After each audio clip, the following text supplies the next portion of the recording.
Okay, there we go. Okay, so hopefully everybody can hear and see me well. Again, my name is David Chinery, and thank you for coming to this webinar. This is a continuing series we're doing called Lunch in the Garden on Wednesdays. And this is our second one for the public. We've actually done a third one for Master Gardeners as a practice, so we're getting a little better at this every day, or every week, I should say.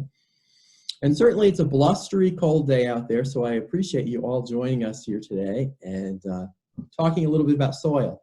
At the end, we'll open it up for questions. If you have questions as we go along, you could type them in the chat box and we can keep track of them. And at the end, we'll kind of get all together and talk about some questions and answers. So I'm going to try to make this last about 30 minutes. I have no idea really how long it's going to go, but I will try to look at my watch and keep us on track. Okay, so how to buy soil, how to really evaluate soil. That's what I'm talking about today. So here's some of my friends talking on the phone, and they're asking, where do I buy good topsoil? This is a question we get quite a bit at Cooperative Extension, really all year long, but especially in the spring.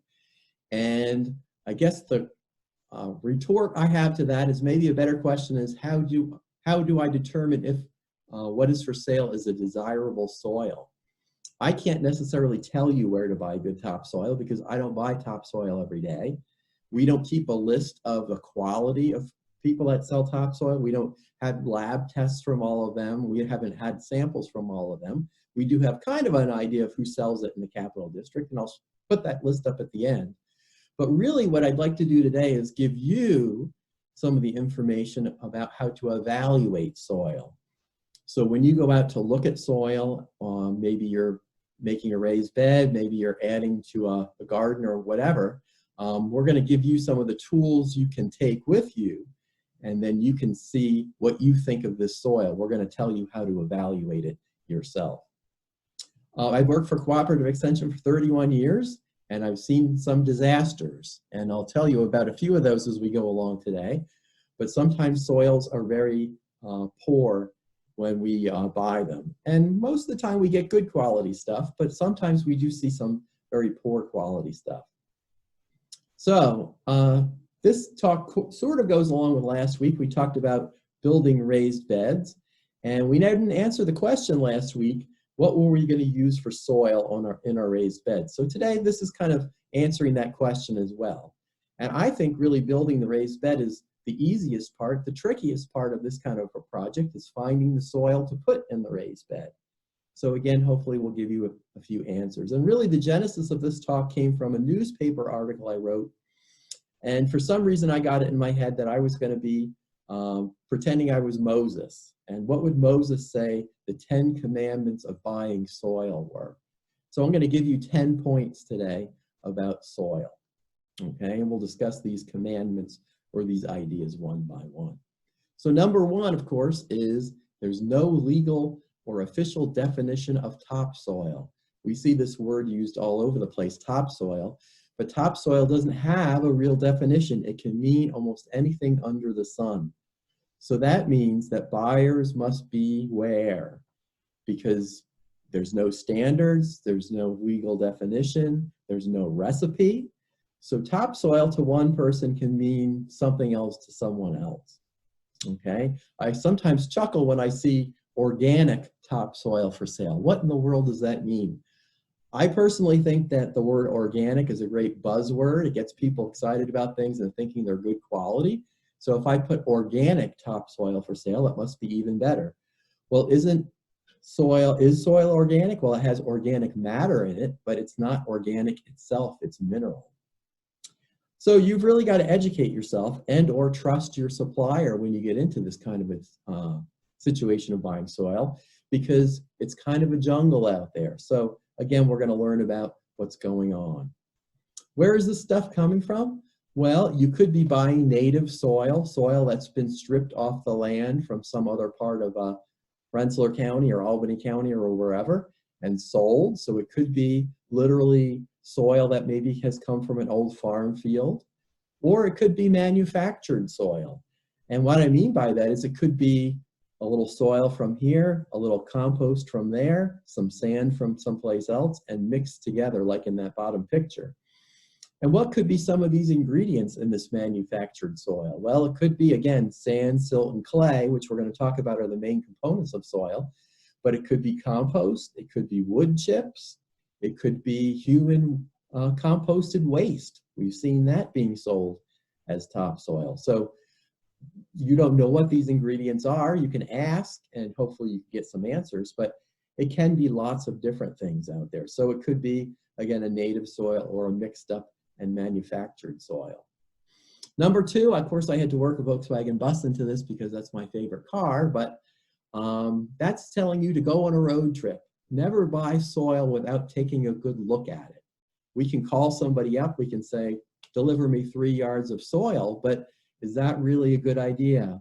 I think it's better to go take a look. And if you can, you know, nowadays our travel is limited, but if you can, go see it and go get a sample. And that's where the ice cream comes in there.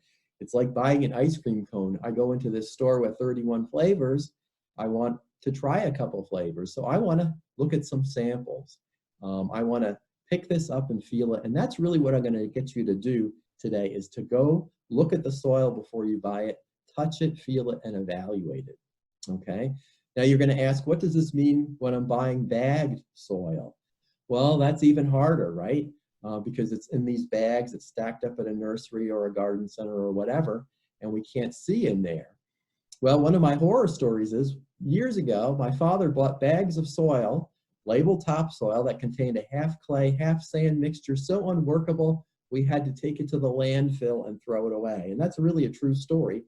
So would you buy a pig in a poke? That's one of my favorite old-time sayings, meaning, would you buy something without looking in the bag? And that's literally what it really means, a pig in a poke. So if you go to the grocery store, have you ever sampled some grapes? You know, kind of when somebody's not looking in the grocery store. Well, if you've got these bags of soil, can you look in a hole in the bag? Ask to see what's in the bag. You know, a reputable nursery maybe will open one up and let you take a look inside, feel it, touch it. I don't want to buy 10 bags of something without knowing what's really in there. So I don't think that's too much to ask. Another thing you can do in this whole situation is ask local growers, sometimes greenhouses or nurseries, what kind of soil they use, because sometimes you can get some good information there. So bagged soil is a little tricky, but hopefully we can take a little look inside before we spend a lot of money on it and buy a whole lot of it. Now, number three, this is kind of the meat of the issue here. Evaluate the soil texture. Now, what I mean is try to figure out relative amounts of sand, silt, and clay in the soil, because each of those different particles really gives your soil a lot of its different characteristics. So sand particles are large. We all kind of know what sand looks like, but in relative terms, think about sand particles being large relative to the size of a basketball. The silt particles are smaller, like a golf ball, and the clay particles are tiny, like a kernel of corn. And one of the things that these particles all do is interact together. If you have a lot of sand in your soil, it's going to drain very well because you have a lot of pore spaces. If you have a lot of clay in your soil, there aren't going to be very big pore spaces, and it's going to be very compacted or very dense. So you're going to have poor drainage. So this mixture of these different particles really gives the soil a lot of its character. Okay. Now, the old saying is a good garden soil will have roughly equal amounts of these. Now, that's not to say you can not grow anything in a clay soil or a sandy soil, but in an ideal world, we would have kind of roughly similar amounts within, 10, 15% of each other of these different components. And that would be something we call loam, L-O-A-M. Now, loam is this mysterious word because people throw this around, this word around, and they don't really understand what it means. So we're going to talk about that. Why is this loam soil, these equal parts of these three particles, really a good idea? Because the pore spaces are large and small, and that means that it's not going to stay too moist, it's not going to drain too fast. So it's going to hold enough water, and it's not going to hold too much water. And then the last point there on this picture is it's going to hold a good amount of nutrients. Clay soil really is the one that holds the nutrients. Sandy soil doesn't. So if you have a very sandy soil, you're not going to have a very good nutrient content in your soil. But if you have a clay soil, you're going to have quite a few nutrients. So you want a little bit of each of these sand, silt, and clay particles. And this picture just shows this idea of these particles relating to each other and making up this kind of loam soil. Anyone who is selling soil will tell you it is loam, like the picture here, but is it? Do they really know what they're selling? Is it really a loam soil? So how do you know that? Well, I'm going to give you some pointers here. Pick up the soil and feel it. If it feels mostly gritty, it is going to be very high in sand. If it feels like you could throw pottery with it, it's probably too high in clay. And if you want to know even more than that, we're going to talk about a test called the soil texture by feel test. Now, your homework today is going to be to go online and go to a search engine and type in soil texture by feel flowchart, and you're going to get something like this. This is going to tell you how to work with that soil in your hands, doing a ribbon test and a slurry test, and you're going to figure out your relative sand, silt, and clay percentages. Now, if this works, I'm going to show you a little 3-minute video here. So let me start the video. And this man is very serious. He's very technical. Really, all I'm trying to get you to think about is there too much sand or too much clay in this soil? But let's watch this video and see what he says. Okay, we're going to do the texture by feel procedure, and the educators that attended the conferences got a brochure like this. Also in your proceedings book, there's a texture by feel procedure that we're going to step through. And then once we're done with texture by feel, we'll go ahead and estimate the moisture in the soil. And again, you want to take a composite sample of the area you're testing, so you get don't take it just from one spot.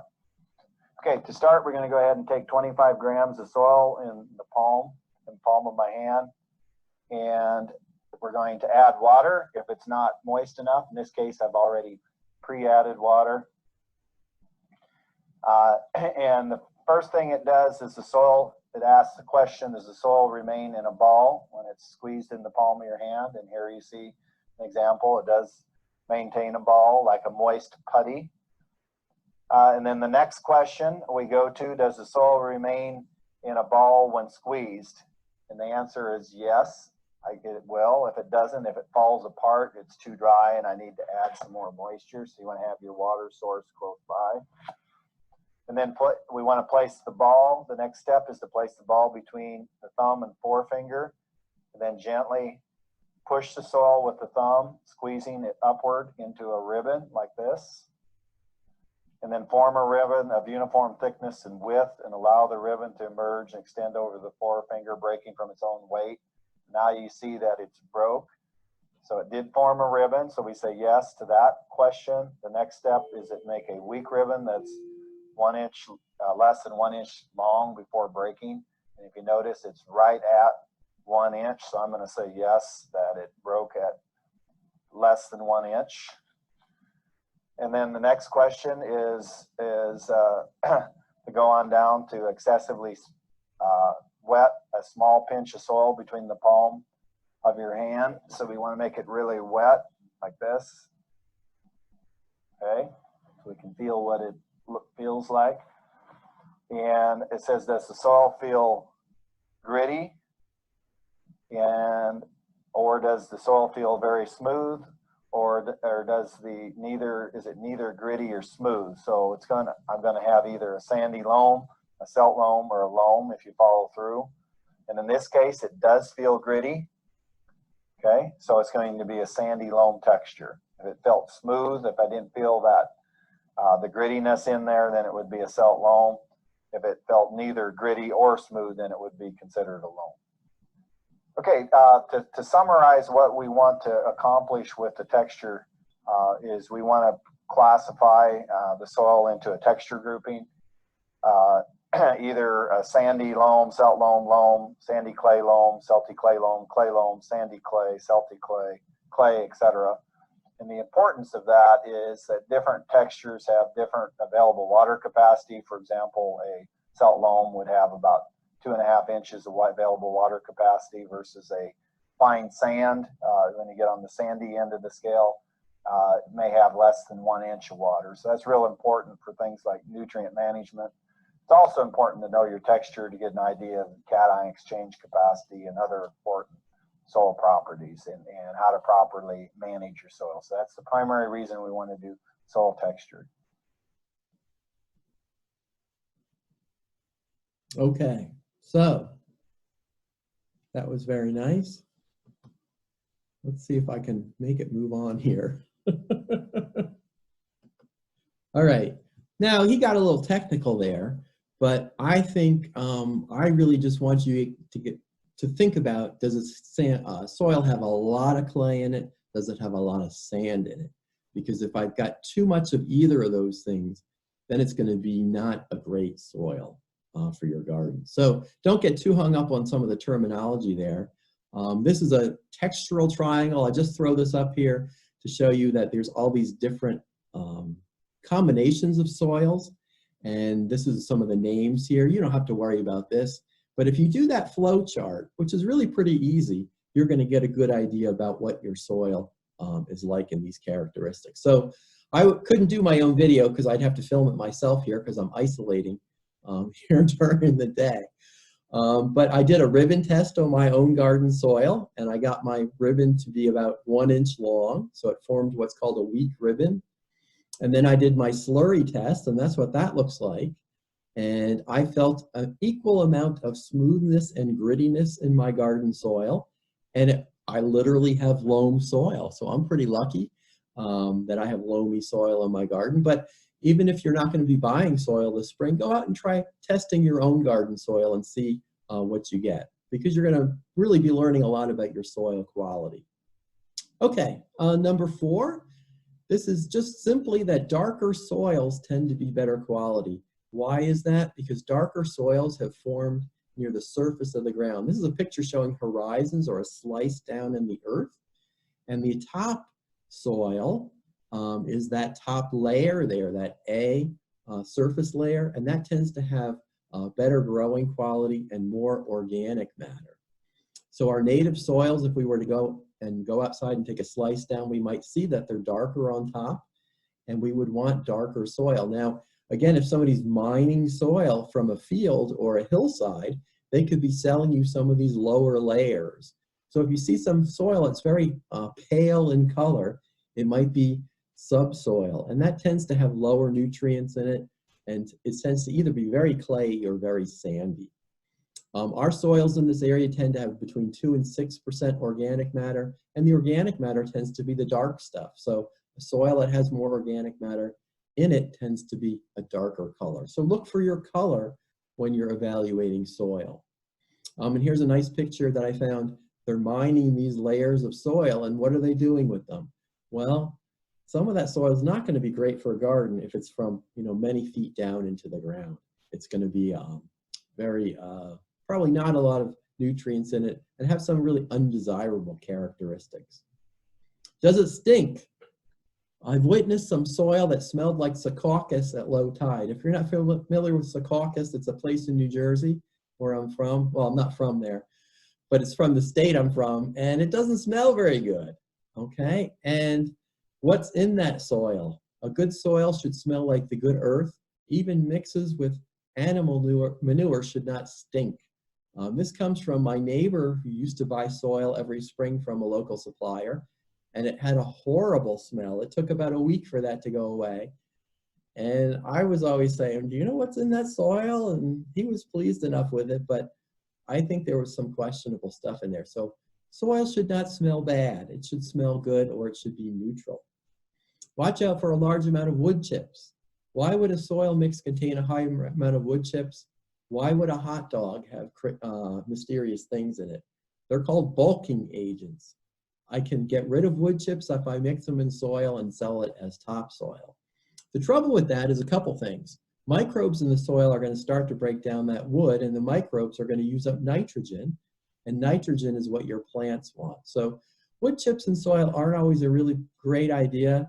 These are a couple pictures of soil that was used to establish lawns, and you can see there's a large amount of wood chips in these soils, and this turf would not establish very well. The nutrients were tied up by these decomposing organisms, and it was a real mess. So I really don't like soils that have a lot of wood chips in them. Now you're going to say, hey, but I can use wood chips in potting soil and grow plants in containers in wood chips. That's true, but you're probably also adding fertilizer, and you really have to be a little more careful if you're going to plant a garden in this kind of high wood chip soil. It works a little, sort of, in this situation like this tomato plant. You can grow it in wood chippy soil, but it doesn't tend to work too well on a larger scale. This one's kind of obvious. Glass, plastic, and other detritus are bad. And when I first moved to Rensselaer County years ago, I would buy, or I did buy once, a load of compost without seeing it from somewhere on the other side of the river. I won't say where. And it came and it was filled with plastic, plastic bags, bits of plastic, glass, all sorts of awful things. So if you're going to go look at soil and you see a lot of this kind of stuff in it in the pile, you don't want to buy this, because this is not a good situation.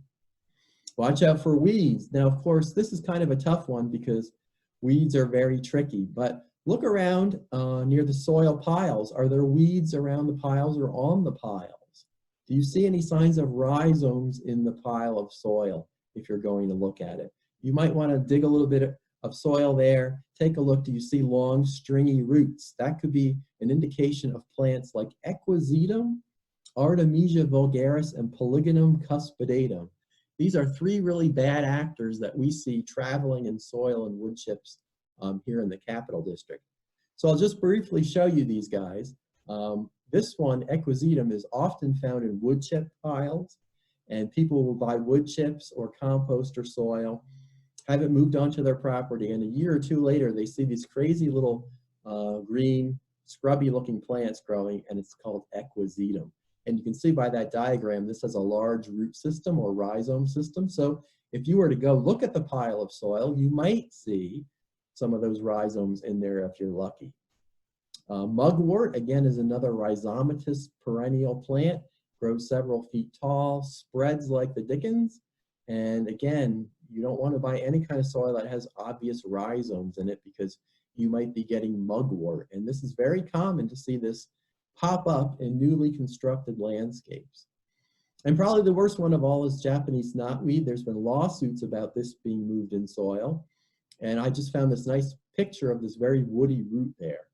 So watch out for these kind of things in your soil. Now, the trouble is you can't see seeds, right? And this is actually a pile of soil in my garden that I moved. And here, right now, these weeds have popped up, a thistle, chickweed, and it looks like hairy bittercress. Now, those are annuals or biennials. They're not the worst thing in the world. You're probably going to get a few weed seeds because soil is a weed seed bank. These are not a big deal, these annual weeds. So, you know, they're annoying, they're not wonderful, but you can't really see seeds, and you're not going to really be able to tell if they're in there. You could do a bioassay. That means you could take some of the soil home, keep it somewhere in your windowsill in your greenhouse, wherever you have, let it sit there for a couple of weeks and see if anything germinates out of it, but that's probably a little too involved. So the weed seeds, you know, are kind of something we're going to have to live with, but just watch out for the rhizomes.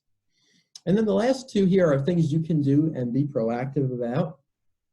The first one is about the soil pH. Now here's a picture of somebody doing the good old soil pH test that Cornell has. You can buy these pH kits from us when our office is open, which hopefully it will be soon. You can ask your topsoil or soil provider, do you have a pH test, and see if they have an answer for that. Or you can do your own soil pH test. So pH, just very briefly, is a measure of the alkalinity or acidity of the soil. The scale goes from 0 to 14. 7 is neutral. Below 7 is acidic. Above 7 is alkaline. Okay, so a lot of you probably know that. That's a review.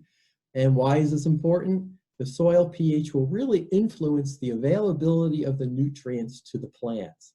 If your pH is either very high or very low, your plants aren't going to be able to get the nutrients that they need. So the pH is very important.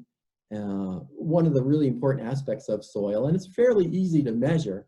This chart just tells about how if we have a very low pH, some of these nutrients, you can see those bands there get very narrow. That means they're not available. And if we have a very high pH, they're also not available. And one of the things that always amuses me is that people say, well, my soil must be acidic because blah, blah, blah, or my soil must be this because blah, blah, blah. Well, you don't know until you test it. The testing is really important, and that's something to do. Most of our plants will grow well at a pH between 6.2 and 7.0, but not all of our plants. My soil here in this garden is about 6.6, so I'm pretty lucky. But if I was going to try to grow an acidic loving plant or an acid loving plant like blueberries, rhododendrons, azaleas, most of these, but not all, really like a low pH, mountain laurel, Japanese andromeda, these ericaceous plants, they like the low pH or acidic soil. I can't grow those very well in my soil. So I would want to know that. And I'd also want to know what the pH of the soil is that I'm buying, because sometimes we see soils with very high pHs. And that becomes a big problem trying to lower the pH. If my plant needs a low pH, like a blueberry in this picture, it's going to become very chlorotic and not grow very well in a higher pH soil. So this does get to be one of the most important things I think about buying soil, knowing what this pH is. So you can buy a pH kit. It doesn't have to be a Cornell one. You can buy some other brand, but do a pH test and learn about that. Of course, to raise our pH, we use lime, and to lower our pH, we use sulfur. So I don't have really time to get too much into those things, but if we buy a soil and it ends up having a very high pH, it does become a problem trying to lower it. And this is an example here. This was a community garden that was constructed 2 or 3 years ago in Rensselaer County. You can see there's a lot of raised beds here. It's a very ambitious project. And the folks called me there and they said, our plants are not growing well. I went out to look at the plants. Everything was yellow, stunted, looked terrible. And this whole garden was full with these plants that were really struggling. And I said, well, we got to do a soil test. The pH of the soil in this garden turned out to be 8.0. Okay, and here's their test. You can see this is a test that went over to UMass. The pH is 8.0, way too high. There's plenty of nutrients in this soil. You can see that phosphorus, potassium, calcium are all very high, but the plants can't get them because the pH is 8.0. So last year they did apply some sulfur. The garden is better, but the garden is not what it really should be. So they're going to have to continue monitoring that, applying sulfur, and trying to drive that pH down. So that's a real important one. My pH, again, is about 6.6, 6.8 in the raised beds, somewhere in that range. And we can help you with soil testing. If you go on our website, you can mail us a soil sample at this point. Here's a page that tells you how to mail it in to me, and I'll do a pH test for you. No problem at all. And the email address there, or the website, I should say, is ccerensselaer.org. Okay, then finishing up really quickly here. Number 10, you might want to do a complete nutrient analysis. And the idea here is that if you buy a $3 box of cookies, they tell you what's in there. But if I'm buying hundreds of dollars of soil, I don't know what's in there.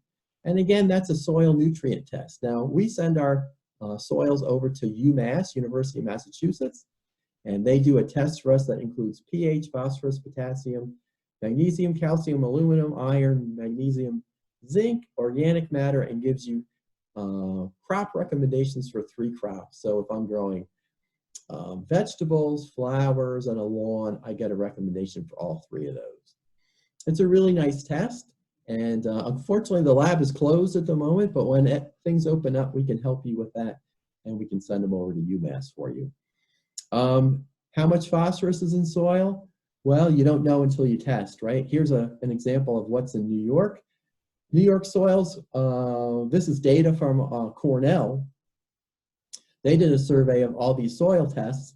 20% of New York soils have low phosphorus, about 60% of them have high or very high phosphorus. Potassium, about 18% of the soils had low potassium, 64% had high, but you don't know until you test. And then pH ranges are all over the place. 14% had a very low pH, 13% had a very high pH, and it was kind of all throughout the middle. So again, my point here is that you don't really know until you test. We don't test for nitrogen because that moves around too much in the atmosphere, and it's not very accurate to test for that. So you've got to really test your soil, and that's kind of the take-home message there. So if you have a garden existing, you want to test the soil, that would be great. You know, if you buy a load of soil and you don't really have good success with your plants in it, you might have to do a test and see what's going on there. So again, here's another example of our UMass test: low pH, low phosphorus, and low potassium on this one. So these are very useful, these tests, when you're really determining what's going wrong in a garden, I think. Okay, so just to finish up here, a couple other points. What if you don't want to do a soil test? You can follow a general fertilizer recommendation, okay? Because we don't really know how much fertilizer your soil needs unless you do a test. But an old general standby is 1 1/4 pounds of 10-10-10 or 2.5 pounds of 5-10-5 per 100 square feet. That's kind of just a blanket statement. So for people that don't want to do soil testing, that's what we would tell them to use. Kind of a shotgun approach, or add a couple inches of good compost, and that may supply some of your nutrients.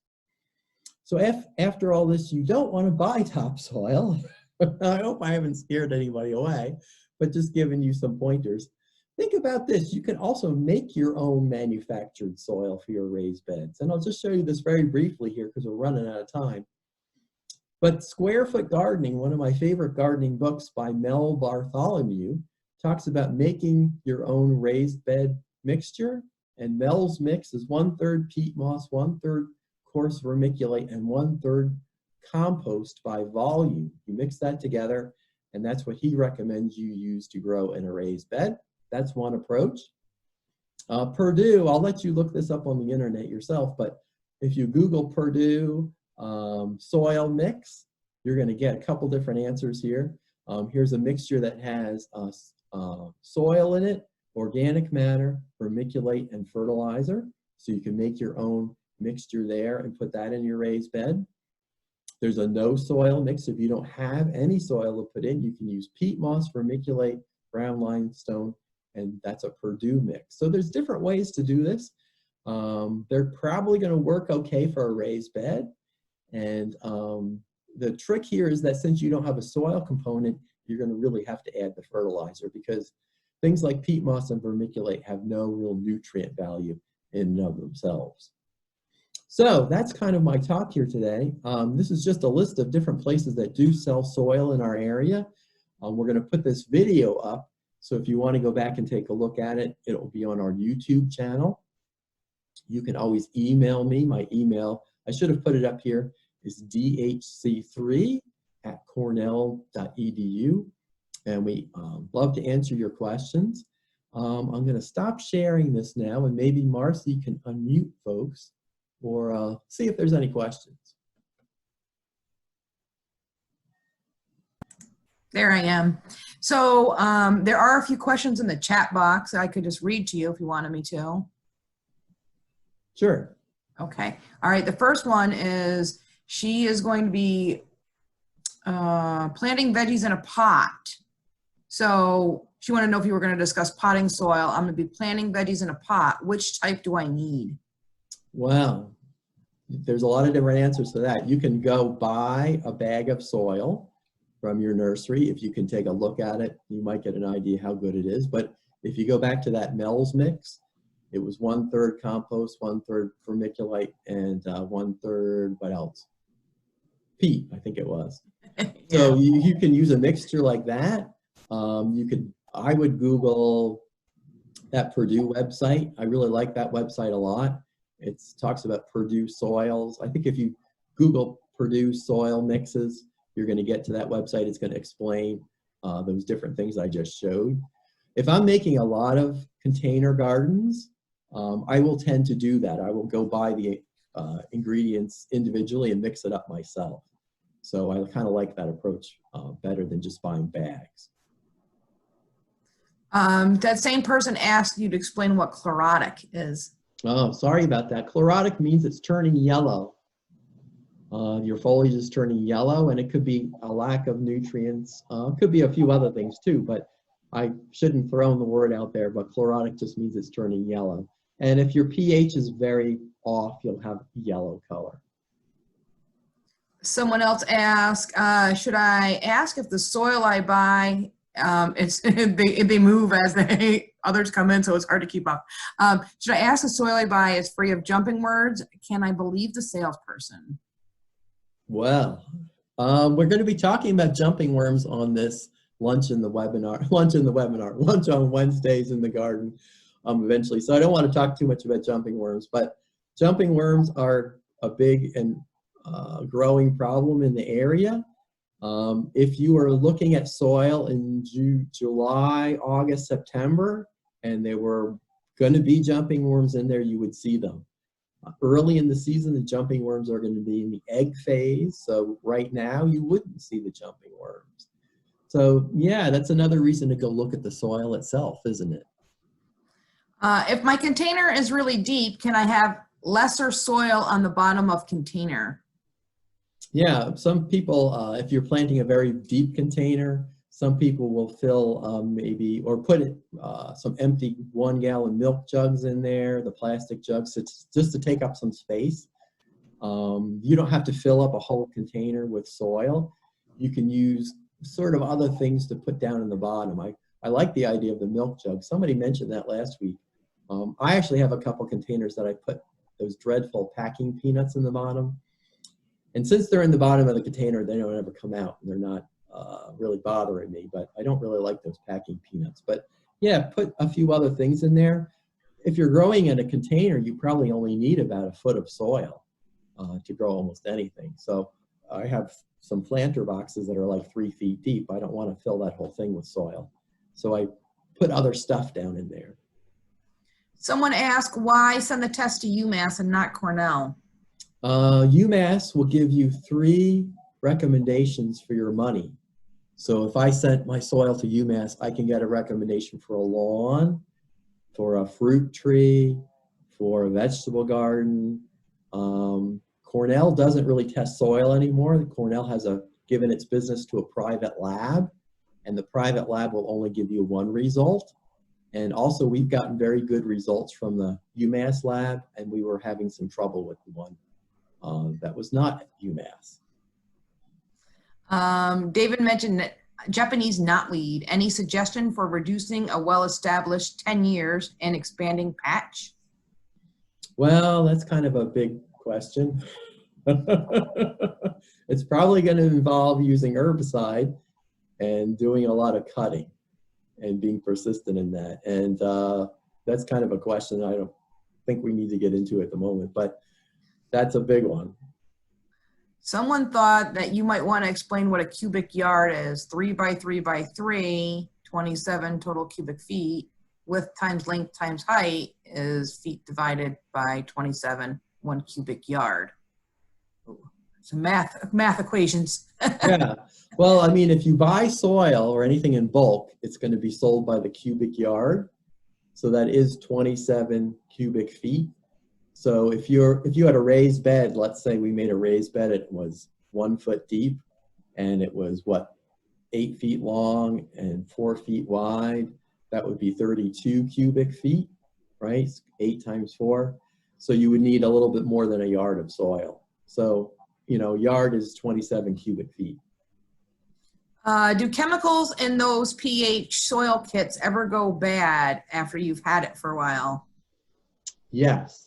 You don't want to keep them in direct sunlight. That's why when you buy our kit, it has a little box, and you want to keep it covered up, and you want to keep it in kind of a cool, dry place. You don't want to keep it out in your garage where it gets really cold or it really gets hot. And those will last a number of years, but if you have it more than, say, 5 or 6 years, you might be getting to the expiration point. If the color looks okay on it, it probably still works, but usually the colors on those tend to go kind of a muddy brown color if they go bad. I have raised beds with soil from last year. Do I have to replace the soil, or can I just add to that? Oh, no, I wouldn't replace the soil. If anything, I might add some nice compost if I had it. My raised beds have been around for a long, long time, and I occasionally put a little compost in there and work it up. If your soil worked fine last year, I would just leave it alone. Maybe add a little compost. If your plants grew well, that's good. Can the stalks of Japanese knotweed be composted? I think the stalks would be okay, but I would watch out for the seeds. I think it can spread by seed. So if it flowered, I would be very wary of that. Okay, here's another math question. For a 4 by 8 by 1 foot raised bed, do I fill it to the brim, or might 1 cubic yard be enough? 4 by 8 by 1. I think you're going to need more than a cubic yard. I think. Because that would be 27. We could do the math and see how far that would go up, right? It would probably fill it within, yeah, I think you're going to need just a little bit more than a cubic yard. The comments are coming in like that's 1.3 yards. Yeah, I think it's going to be more. What's the best raised bed soil for dahlias to make sure they don't rot before they grow? Well, you're going to want good drainage, and that's why I think I don't want to put anything in a raised bed that has too much clay in it. If you had a very heavy clay soil, that's going to retain a lot of moisture. So ideally, that loam, that mix of sand, silt, and clay that's about equal, would be your ideal. Even a sandy loam would be okay, but I just would want to avoid anything that had a lot of clay in it because the drainage is going to be not as good as it should be. Okay, and here's one that's got a word I don't know how to say in it. Please comment on the role of mycorrhizae, and if we need to, I can spell it M-Y-C-O-R-R-H. Mycorrhizae. Yeah. And if we need to find soil with that, harvest from the woods with a question mark? Well, people are interested in mycorrhizae. I think for most annual crops that you're going to grow, it doesn't really play that big of a part in the growth of these plants. Most of the mycorrhizae that I'm familiar with are associated with woody plants like trees. So I wouldn't be too concerned about that for a vegetable garden, say.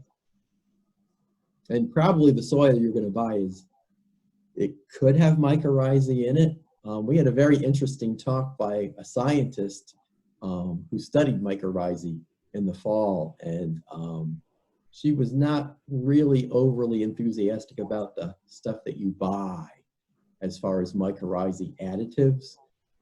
Her thought was that usually soil that isn't disturbed eventually does have mycorrhizae in it, like a woodland soil, but in a garden it probably isn't going to be there or be that important. Someone else is asking if the soil test kits that you get in like a big box store if they're accurate, and are the electronic gadgets accurate for pH and nutrient? Don't know. Never tested them. Have never seen your Consumer Reports test on any of those things. I would say that, maybe they're okay. I know our Cornell test works. That's sort of like asking the Chevy guy if he should buy a Ford. I don't know. I can't answer that. Can I add a bag of cow manure to new topsoil? Yeah, cow manure would be good. And think about the benefits of a manure compost. They're going to be higher in nutrients. I do a lot of composting here at my house, and I have leaf compost. Now, it's good for structure of soil, and it's got a lot of benefits in that way, but leaf compost doesn't tend to have a lot of nutrients in it, whereas a cow compost or a horse manure compost or a chicken manure compost is going to have a lot more nitrogen, a lot more nutrients to it. So yes, that would be a good thing to do.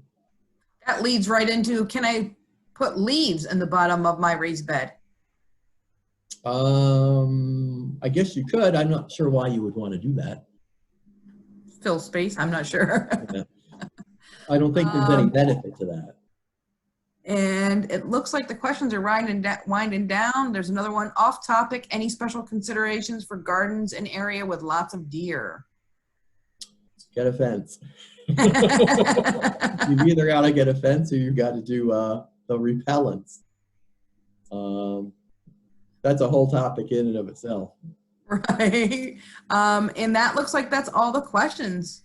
I hope I didn't miss any with it moving it when it rolls. Well, that was great. Yeah, that was good. That was good. Your talk was good. I think everybody enjoyed it. There's plenty of thank yous flowing in the middle of all that. So great. Well, thank you, everybody. I know it's a lot to cover in just 30 minutes, but we try to keep it short and brief. And we did go over a little bit, but hopefully everybody ate their lunch and had a nice little rest. And now you can all go back outside and work in your garden if you can stand this blustery weather. Great. All right. Seems perfect. Everybody is thanking you. They're just rolling thank yous. Thank you, and we'll see you next week. Bye, everyone. You want to hit that record button, David?